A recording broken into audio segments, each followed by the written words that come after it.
1 Coríntios capítulo 10, versículo 1. Diz assim: porque não quero, irmãos, vamos ler para entender. Porque não quero, irmãos, que vocês ignorem o fato de que os nossos antepassados estiveram sob a nuvem e todos passaram pelo mar. Em Moisés, todos eles foram batizados na nuvem e no mar. Presta atenção aqui em mim, nós vamos continuar lendo, não fecha não. Presta atenção. Deixa eu tentar te contextualizar o que Paulo está falando. Vem comigo para você entender o que Paulo está tentando transmitir aqui nessa carta que ele escreveu aos Coríntios. Ele diz o seguinte: olha, irmãos, eu não quero que vocês ignorem o fato dos nossos antepassados,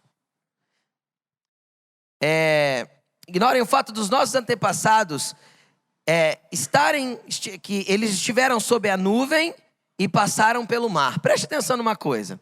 É muito interessante que Paulo chama de nossos antepassados. Sim ou não?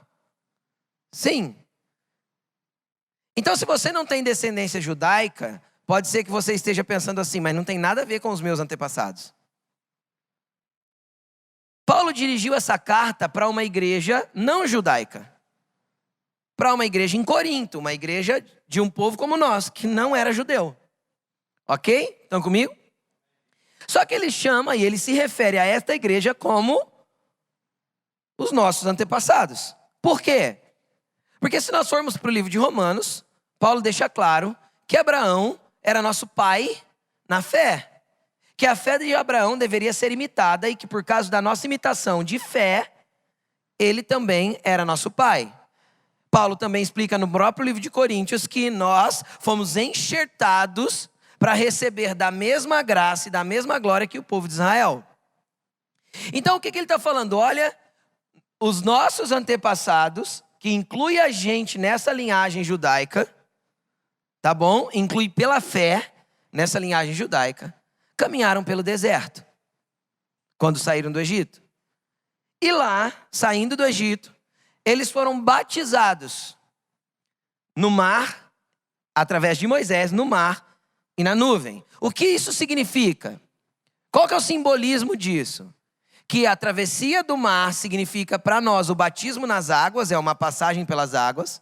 Assim como o batismo das nuvens, que acontece, que é a nuvem que paira sobre eles. Logo em seguida da travessia do mar, a nuvem chega, tá? Na verdade, um pouquinho antes da travessia do mar, na noite que eles vão atravessar o mar, a nuvem chega. A nuvem simboliza aquilo que vem do alto, o batismo que nós temos através do Espírito Santo. Então é algo que é simbolismo na terra, a passagem pelo mar, e algo que vem do céu, o batismo na nuvem. Isso é a simbologia. Estão comigo? E se tem alguém aqui que não... Eu falei que você pela fé, você tem como linhagem hereditária os judeus. Se você não gosta de judeu, para de ser cristão. Por quê? Porque Jesus é judeu. Amém? Teu Deus é judeu. E ponto. Amém? Não tem como desconfigurar isso. Amém, gente? Então, amém. Vamos continuar. E ele continua assim: todos comeram do mesmo alimento espiritual. Todos comeram do mesmo alimento espiritual. E beberam da mesma bebida espiritual.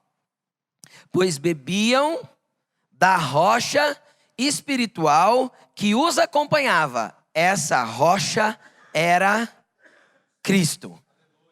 Então preste atenção. Eles tinham uma comida que descia do céu todo dia. Era um orvalho que secava na areia do deserto ou na terra do deserto. E aquilo virava uma casca, e aquela casca eles coziam, ou se não assavam, ou se não trituravam e faziam tipo uma farinha e processavam, e aquilo era o alimento deles. Só que o dia que os judeus do tempo de Jesus vieram falar com ele sobre isso, ele falou o quê? Eu sou o pão vivo que desceu do céu. Então o que Jesus está falando? Olha, o maná que eles comiam no deserto era eu. Agora eu me manifestei. O pão que eles recebiam naturalmente era uma representação da minha presença para com eles. Aí ele continua, eles também beberam da água da rocha que os acompanhava. Então, o que acontece? E essa rocha era quem?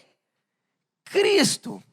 O que Paulo está afirmando, querido, é que toda a movimentação do povo no deserto foi acompanhada por Jesus. E o próprio Jesus afirma isso. Jesus também diz o quê? Eu sou a água viva. E quem crê em mim, do jeito que as Escrituras mostram, do seu interior fluirão.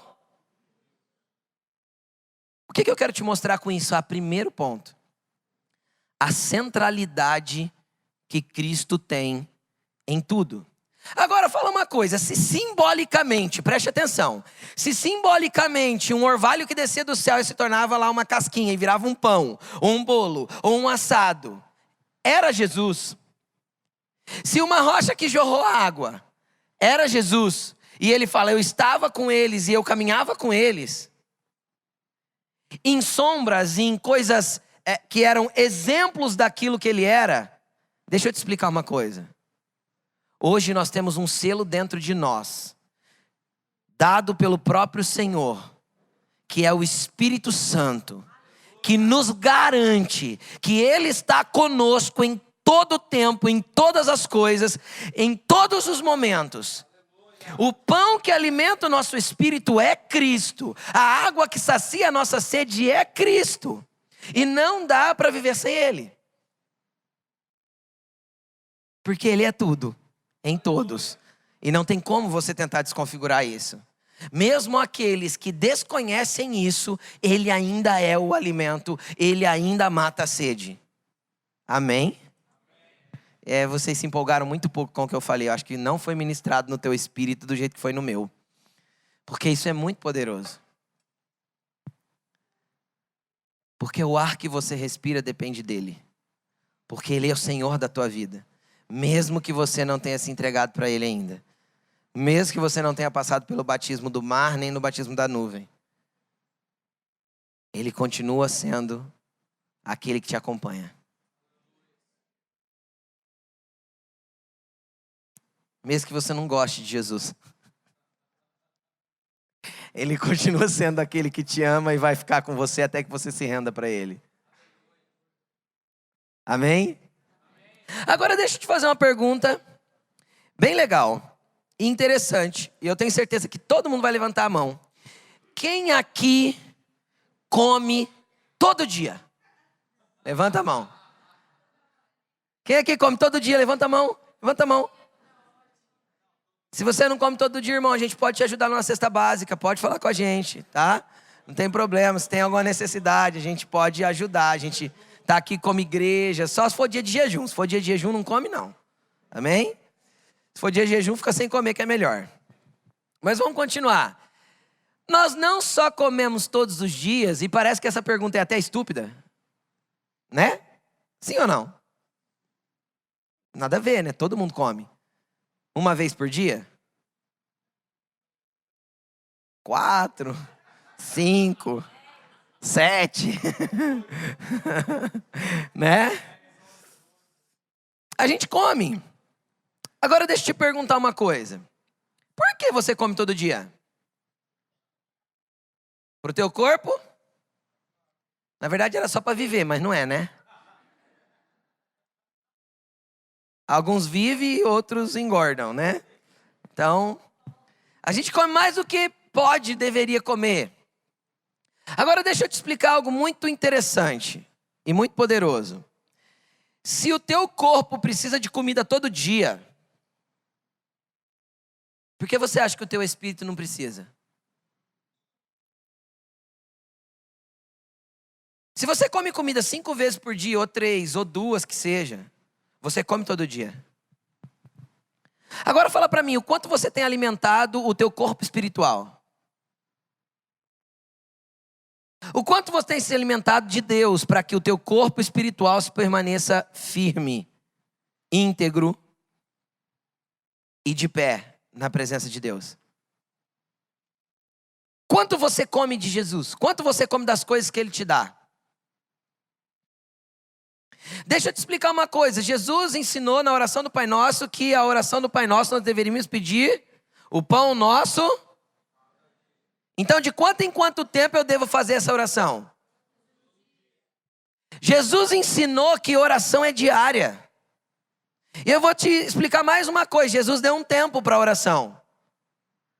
E se você quer ser contencioso, pode usar a tua teologia, não tem problema. Mas Jesus deu um tempo para a oração. Jesus está lá orando no Getsemane e a coisa está pesada para o lado dele. O ambiente espiritual está treta. A ponto dele suar sangue. De tanta tensão e de tanta movimentação espiritual por causa daquilo que ia acontecer. Aí ele pede para 3 caras orar junto com ele. 3 caras. Pedro, Tiago e João. E Jesus escolheu os 3 melhorzinhos. Na hora da dificuldade, Jesus pegou os 3 melhorzinhos e falou assim, vem orar comigo. Vai os 3. Jesus vai um pouquinho para frente, ora lá. Ele volta depois. 1 hora depois, ele volta e fala assim, vocês não conseguem vigiar comigo nem 1 hora? Quanto tempo Jesus pediu para a gente estar em oração? De quanto em quanto tempo?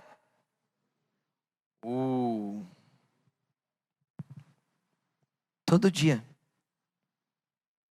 Pastor, eu não tenho tempo para isso. Mas para comer você tem. Você arruma ou não arruma? Arruma. E soma quanto você gasta tempo, de quanto tempo você gasta comendo todo dia. Dá mais de 1 hora, sem dúvida. Entre todas as paradinhas para comer e depois para jogar fora aquilo que comeu. Ah, não faz parte? Ou não? É parte do ciclo da alimentação, ou não é? Você ingeriu hoje, o que sobra você joga fora daqui a pouco. Soma todo esse tempo que você gasta comendo. Por quê? Porque você tem um corpo físico para alimentar. E porque te causa prazer. Agora, por que o nosso tempo de oração não causa prazer? Porque a gente ainda não entendeu a preciosidade que tem. Então aí eu vou para as palavras do apóstolo Paulo. Eu esmurro meu corpo 3 vezes ao dia e reduzo ele à servidão, a ser servo. Por quê? Porque o meu espírito na verdade está pronto, mas a carne é fraca. Jesus estava falando isso exatamente de oração. Não era de pecado. Não era, o contexto é o mesmo de quando ele está orando no Getsemane. Aí o irmão cai no pecado, aí a gente vai conversar com ele e fala assim, sabe com quem é, né, pastor? A carne é fraca. No pecado a carne é forte. Para o pecado a carne é forte. Para a oração a carne é fraca. Quando Jesus falou isso para os discípulos, eles estavam orando. Dormiram, Jesus falou, vocês não vigiam nem 1 hora? Fiquem atentos, sóbrios, vigiai. Porque, na verdade, o espírito está pronto, mas a carne é... O ambiente é a oração, cara. O ambiente é a oração que Jesus está falando. Então, o que ele está dizendo? Olha, você vai precisar catar esse corpo teu que queria assistir a Netflix, que queria ficar na rede social. Você vai pegar esse corpo teu que preferia estar assistindo um filme, ou jogando um videogame, ou fazendo qualquer outra coisa. Você vai esmurrar ele. E não faça literalmente porque é pecado. É no sentido de fazer com que ele seja morto para as vontades dele. E você vai reduzir ele a ser servo. Por que reduzir a servidão? Por que reduzir ele a ser servo? Porque se o meu corpo é servo, quem governa é o meu espírito. Entenderam? Aí é o meu espírito que está fortificado, que está entrando em ambiente de governo. Não é mais o meu corpo que domina, é o espírito que está dentro de mim. Agora fortalecido porque eu estou alimentando ele, que vai governar.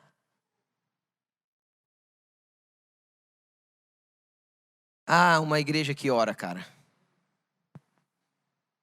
Não tem como dar errado. Uma pessoa que ora. Não tem como dar errado. Eu vou repetir, não tem como dar errado.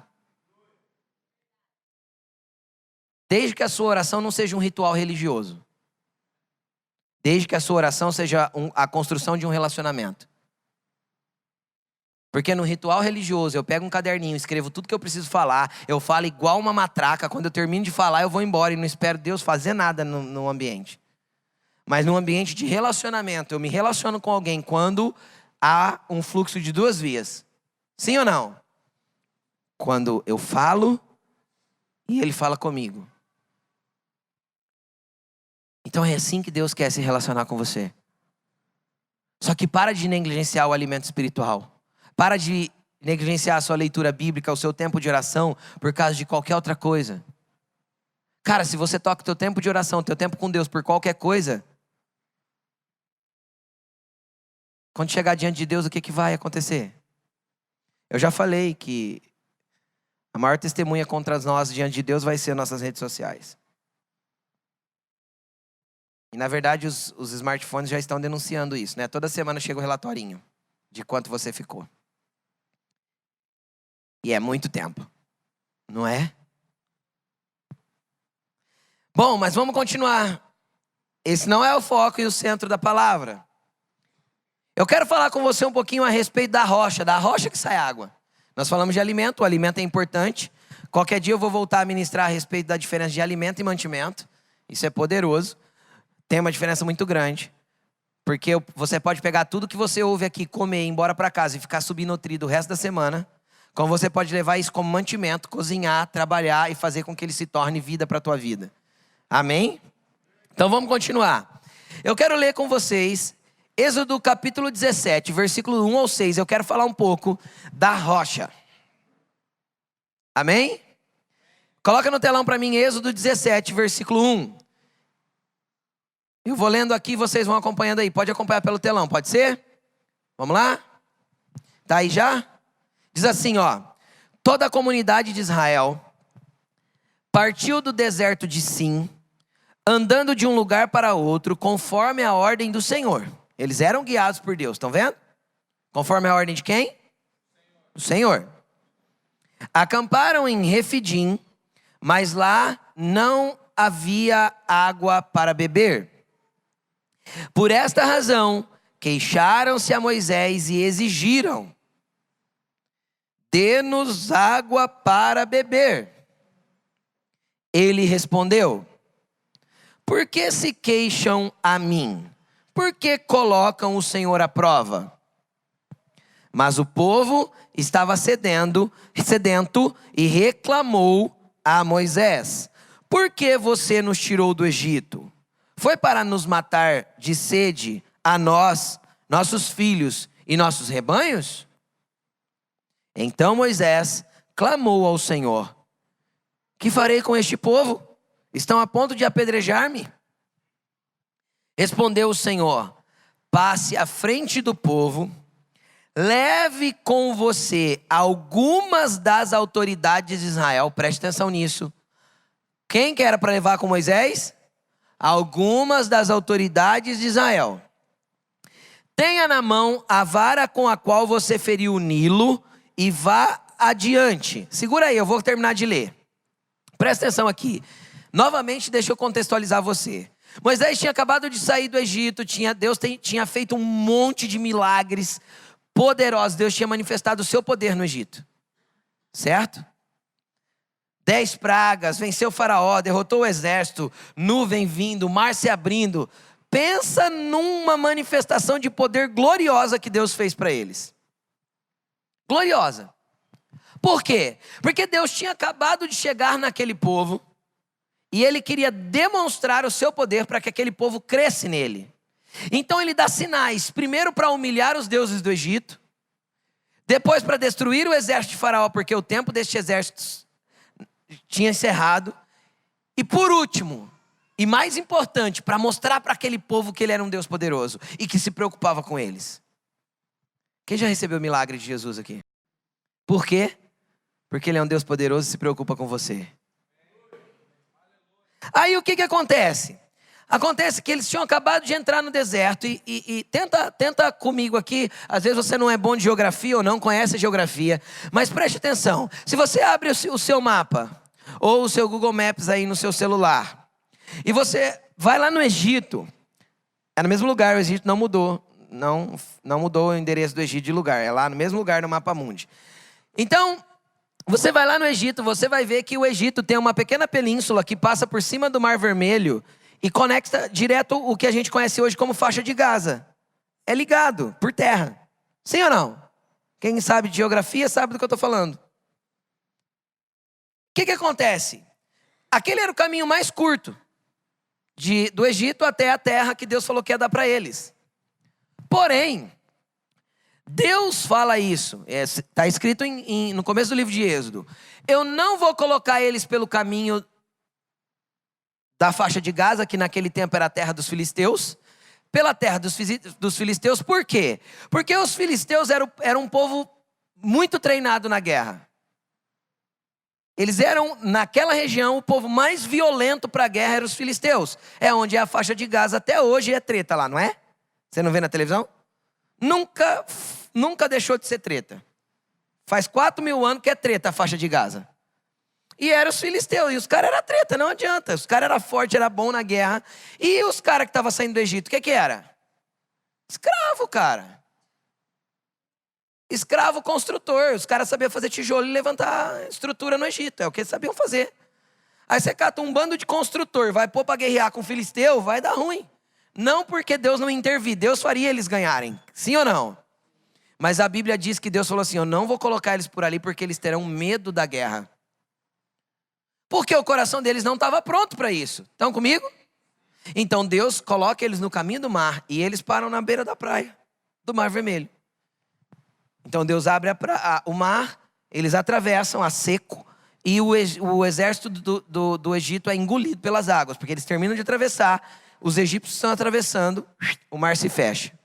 E Deus dá vitória. Ali Miriam dança com o tamborim, profetiza, eles ficam felizes e eles entram na península do Sinai.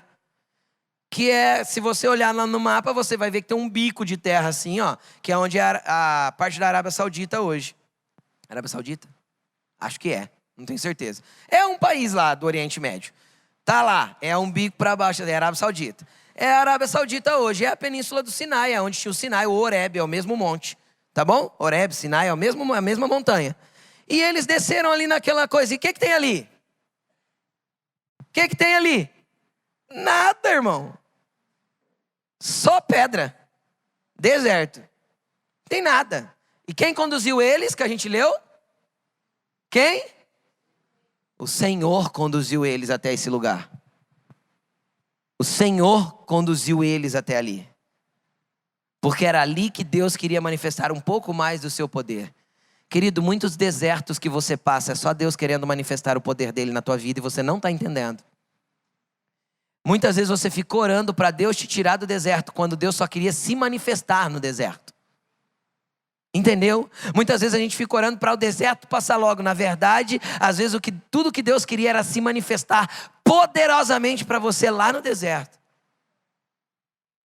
Porque a terra prometida é apenas uma promessa, mas o deserto é o que me deixa pronto para ela. Vocês entendem o que eu estou falando? Se a terra é prometida, ela é apenas uma promessa, mas é o deserto que me deixa pronto para ela. O que eu vou conhecer no deserto? Eu vou conhecer o poder de Deus. Eu vou conhecer o poder de Deus, porque é o poder para fazer cair orvalho e orvalho virar pão. É o poder para fazer a água sair de uma rocha. É o poder para mandar carne quando eles pediram carne. É o poder para ter uma nuvem por cima da cabeça e a nuvem ficar incandescente de fogo de noite para eles se aquecerem. Ah, Deus mostrou muito poder. E o poder Deus vai mostrar para você quando você estiver passando em lugares áridos. É lá que Deus vai poder manifestar o poder. Então não pede para sair do deserto, pede para Deus mostrar o poder dele. Fala para o Senhor, o que o Senhor quer me mostrar nesse deserto? Como o Senhor quer se revelar a mim? Porque Cristo estava o tempo todo tentando se revelar para eles e eles não viram. Você entende isso? Cristo era a rocha, Cristo era a nuvem, Cristo era o mar se abrindo, Cristo era a coluna de fogo, Cristo era o pão que desceu do céu. Cristo era a água que saciava a sede. Cristo estava o tempo todo tentando se mostrar para eles, e eles cegos pela dificuldade do deserto, reclamando para Moisés. Vamos continuar lendo o texto. Moisés falou, né? O Senhor falou para ele: passe à frente do povo e leve com você alguma das autoridades de Israel. Tenha na mão a vara com a qual você feriu o Nilo. Era a vara de pastor dele, tá? A vara não tinha nada de especial na vara. Era um pau. É um pau. Um pau. Cajado. Tá bom? Só que simbolizava na vida de Moisés uma autoridade que Deus tinha dado. Vamos continuar. Eu estarei à sua espera no alto da rocha do Monte Horebe. Bata na rocha. Preste atenção nisso. O que Deus mandou ele fazer? Bater na rocha. Bata na rocha, e dela sairá água para o povo beber. Assim fez Moisés à vista das autoridades. O povo todo viu? As autoridades viram. E a água jorrou. E chegou até o povo e o povo bebeu. Estão entendendo? Amém? Então são 3 coisas interessantes aqui que você guarda aí no seu coração. Ponto número 1. Eles tinham acabado de entrar no deserto. Eles atravessaram o mar, entraram no deserto, já aconteceu isso aí. Eles nem tinham chegado nem tinha acontecido de Deus se manifestar ainda no Sinai. Nada disso, não tinha lei, não tinha nada ainda. Deus já estava cuidando deles. Aí faltou água. Por que faltou água? Não sei, acabou as vasilhas que eles tinham. Às vezes trouxeram água do Egito e acabou. Chegaram num lugar que não tinha água. E ao invés de eles recorrerem a Deus, eles começaram a reclamar. Aí Deus leva Moisés e pede para Moisés fazer isso. Fira a rocha. A água vai sair das autoridades. Amém? Agora deixa eu te contar. Eu vou te contar 2 histórias, mas o que eu quero que você entenda é o meio. Então você aguenta eu contar as 2? Vamos para Números capítulo 20. Números capítulo 20. Versículo 1. Está no telão? Olha aí, acompanha comigo no telão. No primeiro mês, toda a comunidade de Israel chegou ao deserto de Zim. Está falando de outro deserto. Em Cádiz. Ali, Miriam morreu e foi sepultada. Deixa eu te explicar uma coisa. Esse deserto aí que eles chegaram, já fazia mais ou menos uns 35 a 38 anos que eles estavam no deserto. Que Deus estava mandando pão todo dia. Água todo dia, alimento todo dia, que eles estavam sendo abastecidos e cuidados por Deus, sem adoecer, sem as roupas ficarem velhas, sem as coisas se estragarem. Uns 35, 38 anos.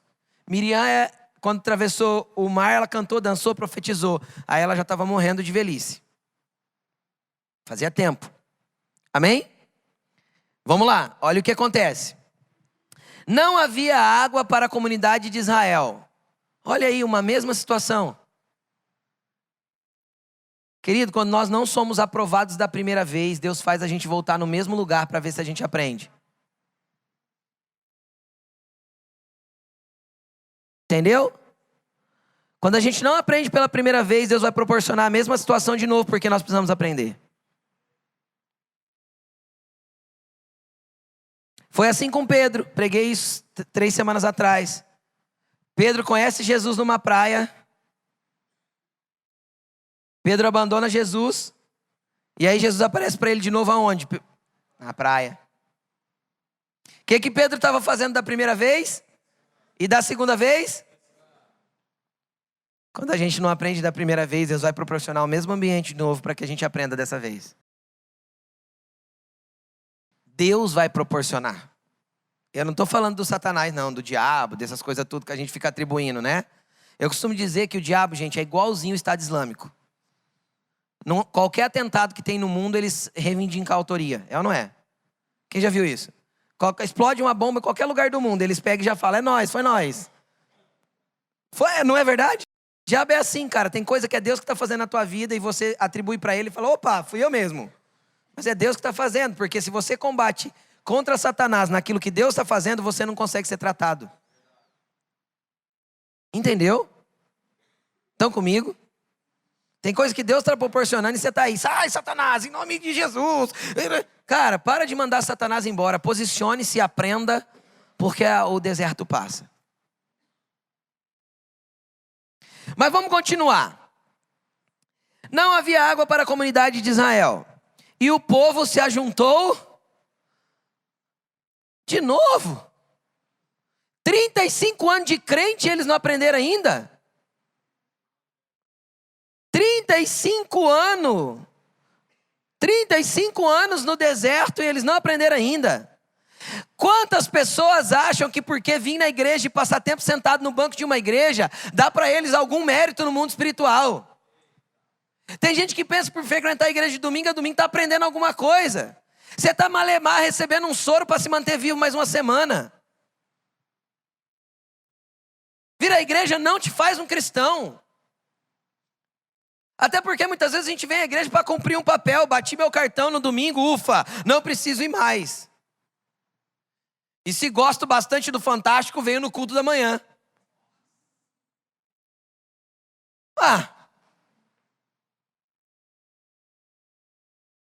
E se gosto bastante do esporte espetacular, venho no culto da... É isso, cara.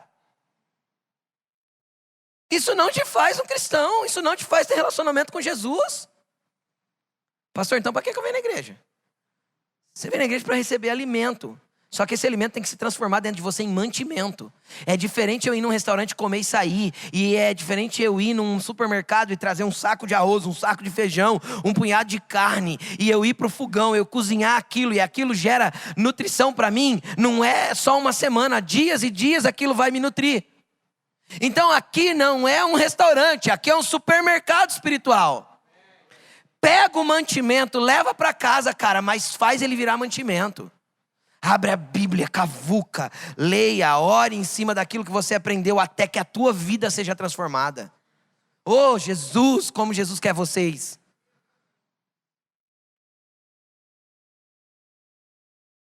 Jesus quer muito que você o conheça, sabia? Porque tudo que nós fazemos para Ele tem a ver com conhecê-lo. E pode ser que você esteja pensando, eu conheço Jesus há 25 anos. Não, querido. Entender Jesus é uma coisa. Vir na igreja é outra coisa. Ser convencido da tua fé é outra coisa. Conhecer Jesus e se relacionar com Ele é outra coisa. Só que tem gente que prefere ter um Moisés. Porque na hora que aperta, corre para o Moisés e pede ajuda. Na hora que não tem água, ao invés de orar, corre no Moisés. Moisés, ora por mim, faz alguma coisa. Me dá um aconselhamento, o que eu faço agora? Eu não vou ser Moisés na sua vida, nem eu, nenhum dos pastores dessa casa. Nós vamos pegar na sua mão e te ensinar a andar. Nós vamos pegar na sua mão e vamos te ensinar a orar. Nós vamos pegar na sua mão e vamos falar, receba a resposta do Senhor, porque eu não tenho uma para te dar. Deus não quer mais Moisés, porque Cristo veio, rasgou o véu e abriu o caminho para todo mundo entrar. Oh, é para todo mundo entrar. É para todo mundo se relacionar. Deus não quer um sacerdote, Deus quer uma nação sacerdotal. Um povo que é reino e sacerdotes do Altíssimo. O sacerdote é aquele que vai poder entrar no santo lugar e apresentar incenso para ele e levar as causas diante dele. Quem é sacerdote aqui nessa igreja? Todos. Se você não levantou a mão, você é e não sabe. Todos. Porque por Moisés eu vou reclamar, e do Moisés eu vou reclamar. E contra Moisés eu vou falar. E o Moisés eu vou criticar. Afinal não está saindo do jeito que eu queria. Sim ou não? Sim. Sim. Você tem que conhecer Jesus. Conhecer quem é a rocha. Mas vamos continuar. Senão eu não termino a mensagem. E eles se juntaram contra Moisés e Arão. Versículo 3. Discutiram com Moisés. Discutiram com Moisés. Discutiram com a liderança. Por quê? Porque eles não estavam satisfeitos. Porque quem pode satisfazer é a rocha e não Moisés.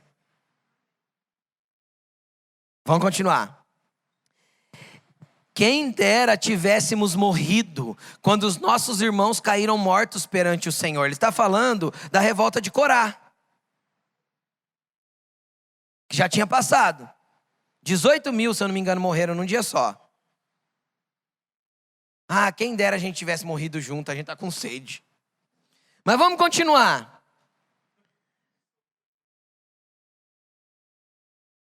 Versículo 4. Por que vocês trouxeram a Assembleia do Senhor para este deserto? Para que nós e nossos rebanhos morrêssemos aqui? A mesma conversinha 35 anos depois, no mínimo. Mas vamos continuar. Por que vocês nos tiraram do Egito e nos trouxeram para este lugar terrível? Continua a reclamação. Aqui não tem cereal, aqui não tem figo, aqui não tem uva, nem romã e nem água para beber. Nem no Egito. Nem no Egito tinha nada disso. Além de criticar, eles ainda têm amnésia. Porque quem se acostuma a viver com a provisão de Deus, sem se relacionar com Ele, vai ter amnésia do que Deus já fez. Quem se acostuma a viver com Jesus na igreja, acomodadinho, eu tenho Jesus. Jesus me ouve. Eu sei que ouve, Ele não deixa de fazer milagre. Deixou de fazer? Parou de descer maná? Parou de sair água? Então, só que tem um versículo que o próprio Jesus falou assim, ó. Tem gente que vai expulsar demônio em meu nome, vai curar em meu nome, vai batizar em meu nome, vai fazer tudo em meu nome. Eu vou dizer para eles abertamente, eu não te conheço. Na cara Jesus vai falar. Sai de perto de mim porque você pratica iniquidade. O problema é que a gente se acostumou a ser evangélico. A gente se acostumou a ser evangélico, a gente se acostumou a vir na igreja, a gente se acostumou a cumprir um ritual religioso, só que não procurou ter um relacionamento com Cristo. Conhecê-lo e prosseguir em conhecê-lo, porque Ele é infindável e inconhecível por completo, a não ser naquele grande dia. Porque hoje nós conhecemos em parte, mas um dia conheceremos face a face.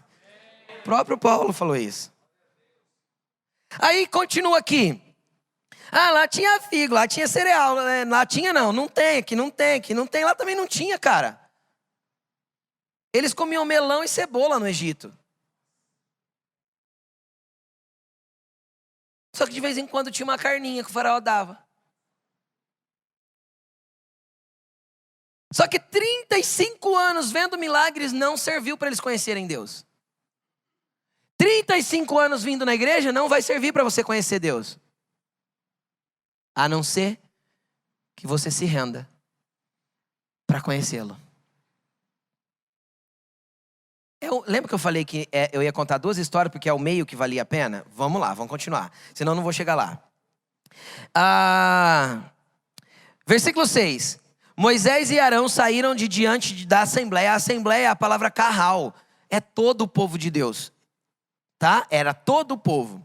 Saíram de diante de todo o povo, de toda a comunidade. E entraram na tenda do encontro. Era uma tenda que eles tinham separado para orar. E prostraram-se com o rosto em terra. Guarda isso aqui, ó.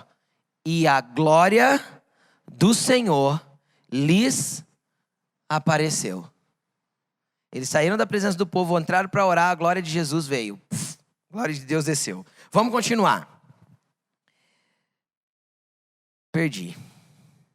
7. E o Senhor disse a Moisés: pegue a vara, ó a vara de novo, e com o seu irmão Arão, reúna a comunidade e diante da comunidade, fale àquela rocha. Ó a rocha mais uma vez. Deus aponta uma rocha para Moisés e fala assim, ó, diante de todo o povo. Peraí. Tem alguns detalhes diferentes aqui. Lá era diante de alguns líderes. Aqui é diante de todo o povo. Estão comigo? Lá era para ele bater na rocha, ferir a rocha. Aqui Deus manda ele fazer o quê? Falar a rocha. Fale a rocha. E ela verterá água. Vocês tirarão água da rocha para a comunidade e os rebanhos beberem. Então Moisés pegou a vara que estava diante do Senhor. E como este lhe havia ordenado, Moisés e Arão reuniram toda a assembleia em frente da rocha. E Moisés disse: escutem, rebeldes. Moisés estava nervoso. Moisés estava sangue quente. Escutem, rebeldes.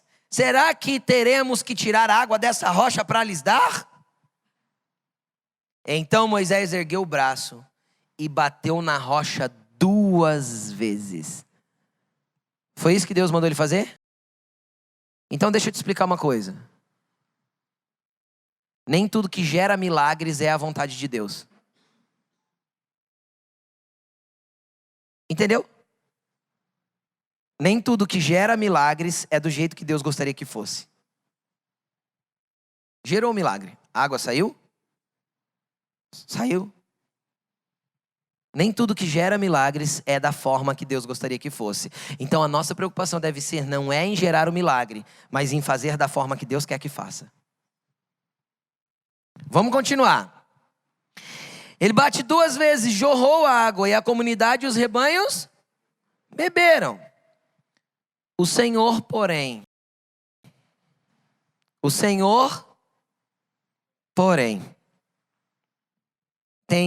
teve um porém para Moisés. O povo soube do porém, mas para Moisés teve um porém. Mas o povo reclamou igual. Moisés agiu igual. Por que tem um porém para Moisés e não tem um porém para o povo? Vamos continuar.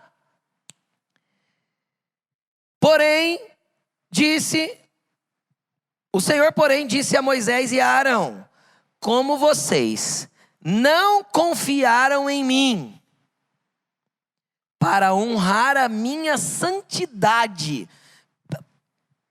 Eu não entendo Deus, não estou entendendo o que Deus está querendo falar aqui. Você está?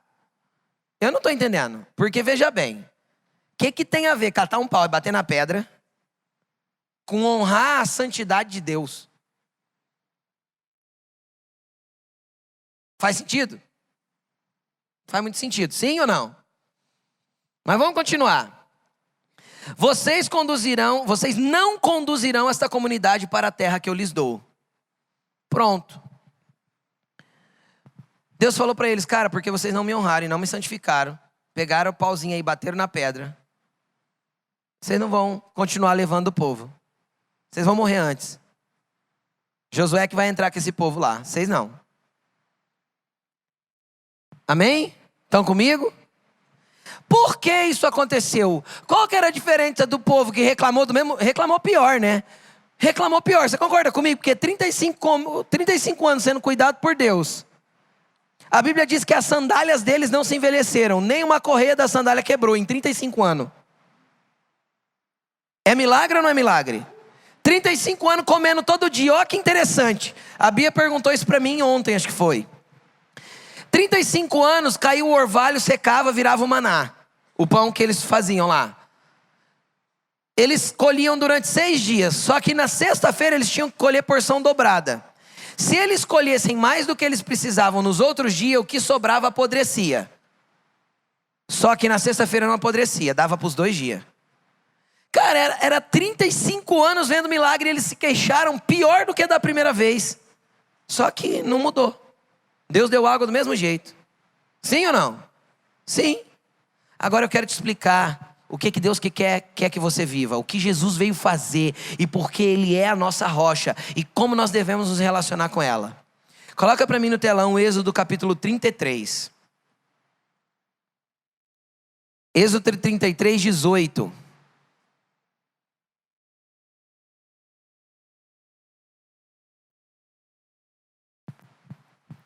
Moisés está no alto do monte tendo um bate-papo com Deus, orando ali, conversando, e Deus fala com ele, e vai e volta. De repente Moisés faz um pedido para Deus.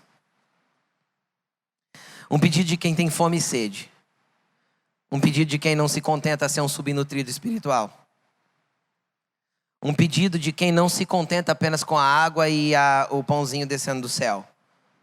Um pedido de quem quer mais, de quem quer ir além, de quem quer conhecer Deus. De quem quer entender quem Ele é. E eu te desafio a fazer esse pedido nessa noite. E olha o que ele pede.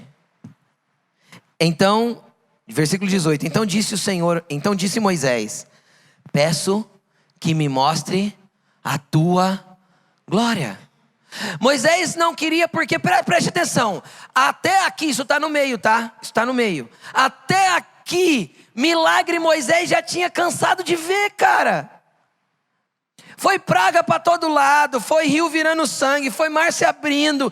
Deus fez um monte de coisas, mas cara, o que Deus pode fazer não pode bastar para mim.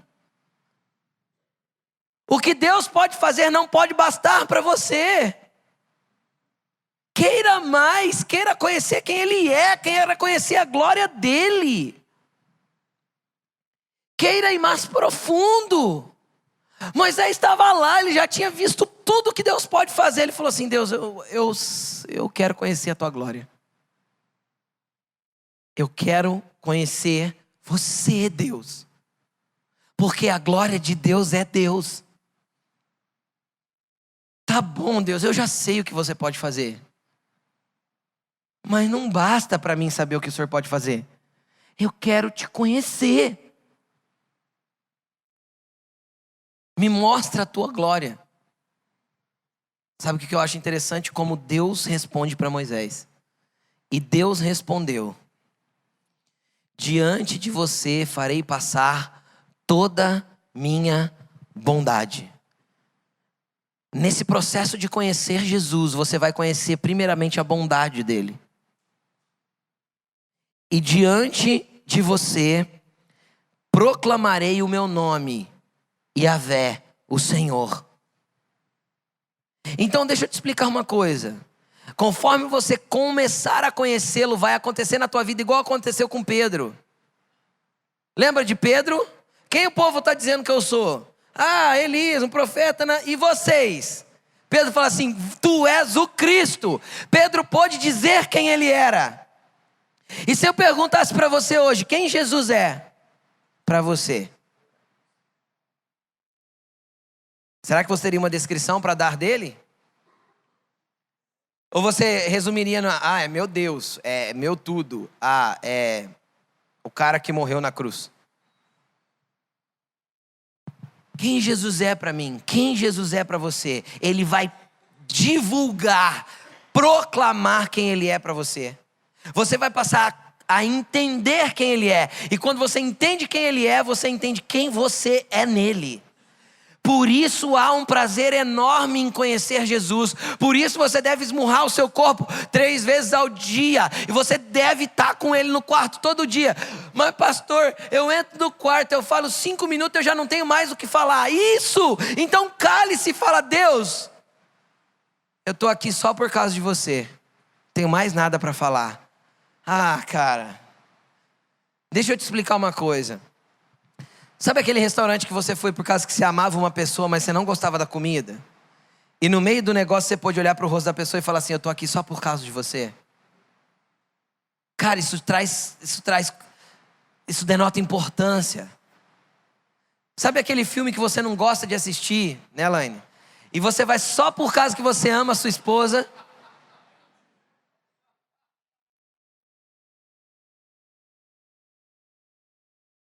Aí você tá lá no cinema por causa de quem, cara? Eu vou por causa dela. Eu não gosto do filme. Eu vou por causa dela. Então eu estou lá por causa dela. Não tem a ver com o filme, não tem a ver com o cinema. Não tem a ver com você pedir nada para ele. Você tem que estar lá por causa dele. Então você pode fazer pedido? Pode, mas entra lá para conhecê-lo. E fala para ele: Jesus, eu não tenho nada para falar hoje, mas estou aqui porque eu quero te conhecer. Eu estou aqui por causa de você, Jesus. E se você entrar um dia e nada acontecer, você entrar 2, nada acontecer, e 3, nada acontecer, você vai desistir? Esmurra o seu corpo, cara. Reduza ele a ser servo, até que você conheça Jesus. Porque daqui a pouco você está entrando lá porque você ama ele e porque é prazeroso estar na presença dele. É prazeroso estar na presença dele. Aí Moisés pede para ver a glória. Ele fala: você vai conhecer minha bondade. Eu vou te revelar quem eu sou. E ele fala: Moisés, no meio do caminho, nesse processo todo, eu vou ter misericórdia. Tá aí no telão? Terei misericórdia de quem eu quiser ter misericórdia, e terei compaixão de quem eu quiser ter compaixão. O que Deus está falando, Moisés? A partir daí, eu conheço não só as ações das pessoas, mas a intenção do coração delas. E quando Deus conhece a intenção do coração das pessoas, Ele tem misericórdia de quem Ele quiser ter, e compaixão de quem Ele quiser ter. Entendeu? Não tem a ver mais com o que eu faço, tem a ver com a intenção daquilo que eu faço. Por que eu estou fazendo? Amém? Vocês me ouvem aí no fundo? Ouve, né? Então vai, vamos continuar. Aí o que Deus fala aqui? O que Ele continua dizendo? E acrescentou. Deus não parou de falar. Deus parou de falar? E acrescentou: você não poderá ver a minha face, porque ninguém poderá ver-me e continuar vivo. Preste atenção. Moisés pediu para ver a face de Deus? Pediu ou não? Pediu para ver o quê? A glória. É porque quem conhece a glória acaba vendo a face. Não tem como. Ah, mas Deus disse que ninguém podia ver. Então tá, então vamos para João capítulo, não precisa abrir não. João capítulo 14, Jesus fala assim: eu sou o caminho, a verdade e a vida. 14:6, João 14:6. Eu sou o caminho, a verdade e a vida. Ninguém vai até Deus a não ser por mim. Aí Filipe em seguida fala assim, o discípulo Filipe fala assim: Senhor, mostra-nos o Pai. Ele olha para Filipe e fala assim: Filipe, quem me vê, vê o Pai. Como você vai conhecer Deus?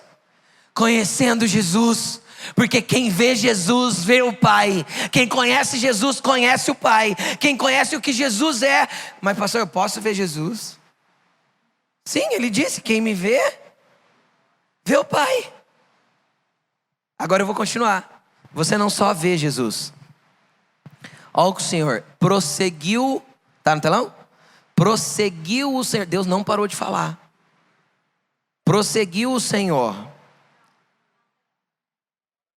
E prosseguiu o Senhor: há aqui um lugar perto de mim, onde você ficará em cima de uma rocha. Que rocha é esta? É aquele que está sentado à destra do Todo-Poderoso. Deus não falava de lugar físico. Deus falou assim: ó, perto de mim, Moisés, tem um lugar e tem uma rocha. Eu vou te colocar sobre ela, porque sobre ela você pode ver a minha glória.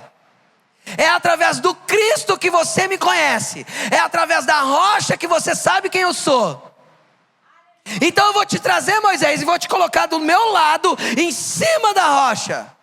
Mas não acabou por aí. Preste atenção. Quando a minha glória passar, eu vou abrir uma fenda na rocha e o cobrirei com a minha mão até que tenha acabado de passar. Preste atenção.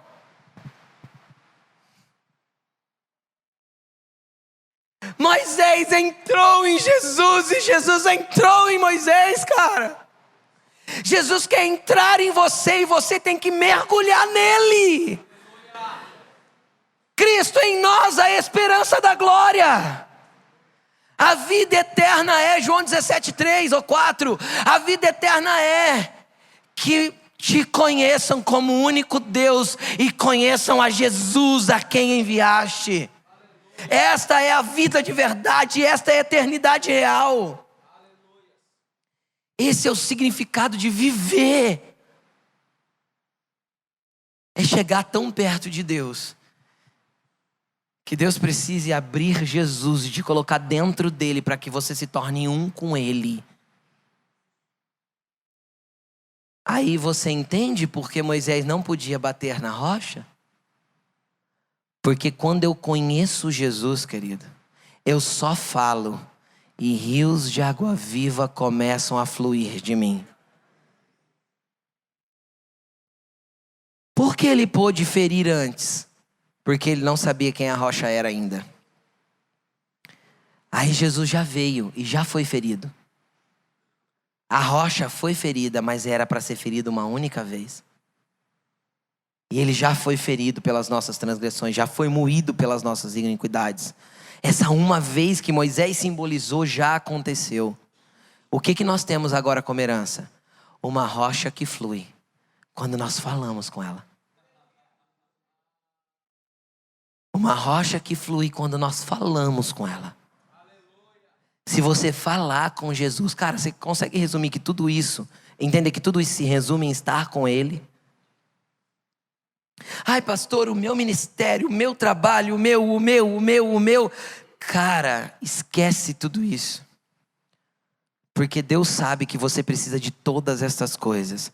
Mas buscai primeiro o reino de Deus e a sua justiça. Todas as coisas são acrescentadas.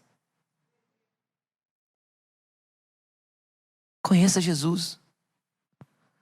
Entre nele. Jesus não te quer um subnutrido espiritual. Jesus não te quer ferindo ele de novo quando você deveria só falar com ele. Você consegue entender isso? Jesus não quer você ferindo ele de novo quando você poderia santificá-lo e honrá-lo. Agora deixa eu te mostrar os detalhes de diferença. Primeiro, lá ele tinha que ser ferido, já foi. Agora eu falo com ele.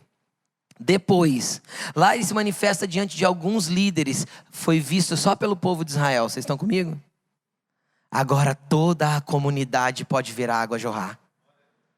Agora deixa eu te explicar uma coisa. Quando nós falarmos, a água vai jorrar de nós. Porque Jesus disse que Ele habita em nós. E de nós flui a água da vida. Todo mundo vai ter que ver. O que as pessoas têm visto fluir de você?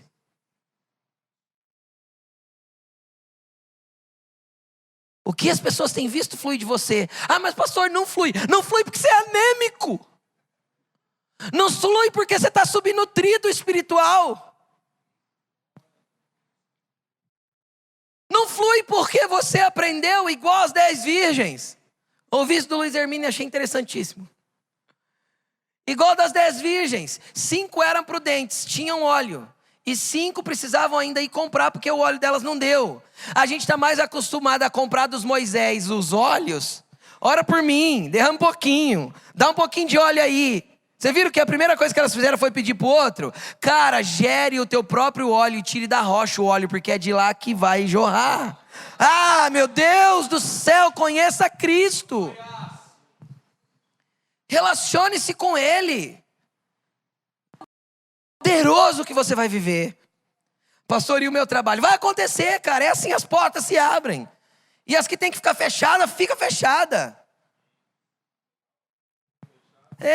A porta aberta é você e a fechada é você, é tudo sobre você, tudo sobre Ele, cara. A porta que Ele abre, ninguém fecha, mas a que Ele fechou, ninguém pode abrir. E pronto, e a gente preocupada, ai Deus, abre uma porta de emprego para mim,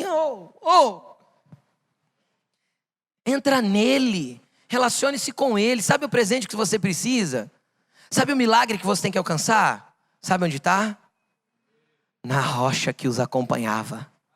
E a rocha era Cristo. Sabe onde está? Na rocha que os acompanhava. E a rocha era Cristo. Sabe onde teus presentes estão? Sabe onde teu milagre está? Deixa eu te explicar. Para de fazer campanha. Ore. Para de entrar na fila para receber oração. Ore.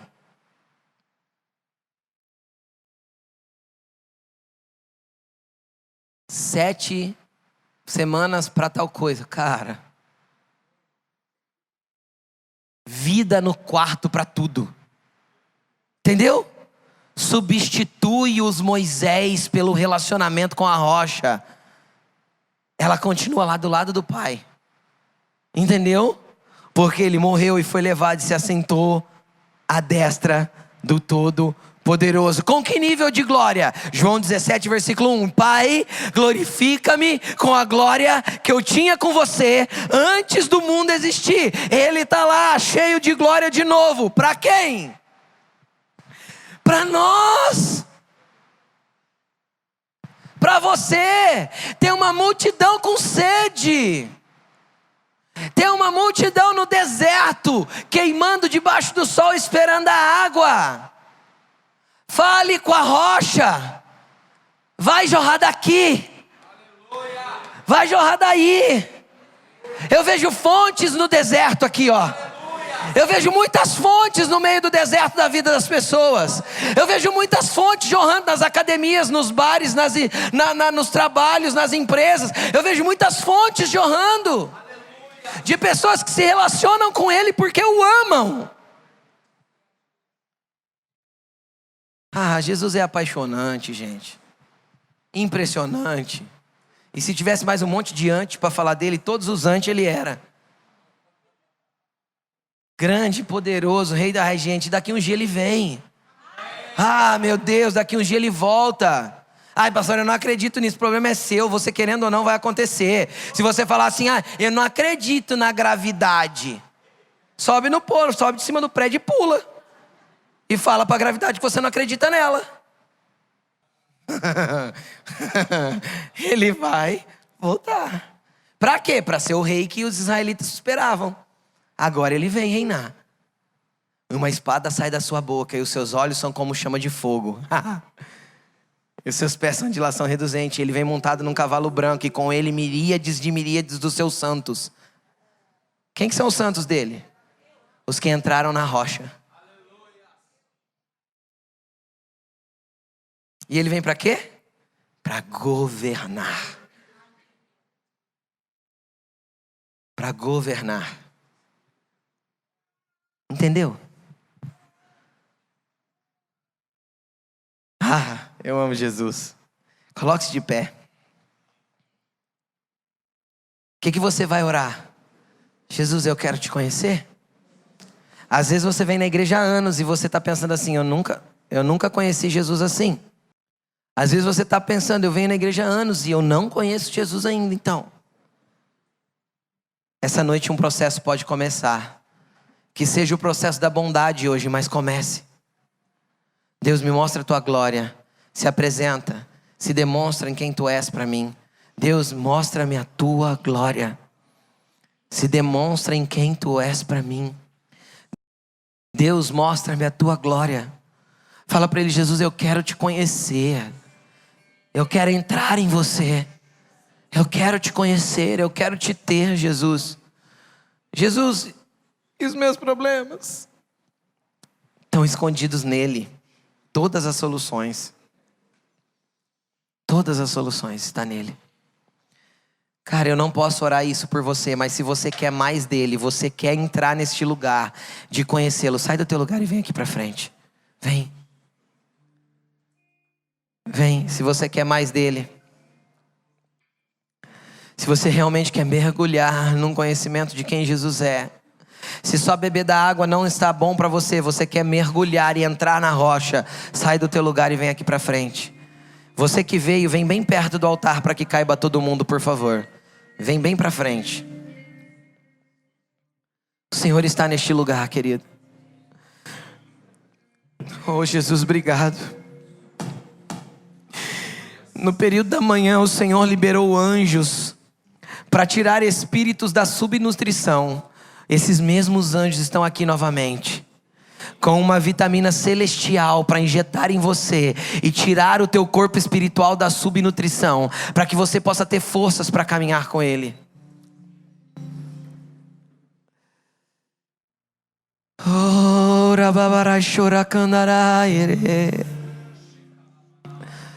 Vem, Senhor, vem, Senhor.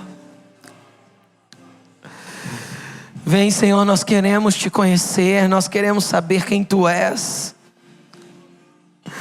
Jesus, nós não queremos te ouvir falar de ti pela boca de outro. Nós queremos ouvir a tua voz, diz isso para ele. Fecha os seus olhos, querido, para você se desconectar do natural. Fala para ele, Jesus, eu quero te conhecer, eu quero mais de você. Você que está aí no banco, fecha os seus olhos e comece a orar. Fala, Jesus, eu quero mais te conhecer e prosseguir em te conhecer. Eu quero entrar na rocha. Eu quero, Senhor, me lançar em você.